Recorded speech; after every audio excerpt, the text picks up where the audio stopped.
BJP. Thrissur ജില്ലാ committee ഓഫീസിൽ കള്ളപ്പണം എത്തിയെന്ന് പറഞ്ഞതിൽ ഉറച്ചു നിൽക്കുന്നതായി മുൻ ഓഫീസ് സെക്രട്ടറി തിരൂർ സതീഷ്.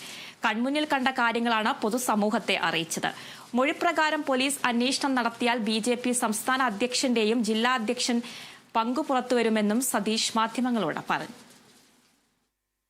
കള്ളപ്പണത്തിനെ സംബന്ധിച്ചിട്ട് പോലീസിന് കൊടുത്ത മൊഴികൾ അതുപോലെ തന്നെ സത്യസന്ധമായിട്ട് കോടതിയിൽ ഞാൻ ബോധിപ്പിക്കണം എന്നാണ് ഞാൻ ഉദ്ദേശിക്കുന്നത്. ആരോപണമല്ലത്, ഇത് ഞാൻ വാസ്തവത്തിൽ അവിടെ എൻ്റെ കൺമുന്നിൽ കണ്ട കാര്യങ്ങൾ അത് ഞാൻ പുറത്ത് സാധാരണ പ്രവർത്തകരുടെ മുന്നിലും പൊതുസമൂഹത്തിന് മുന്നിലും ഞാൻ അറിയിച്ചു.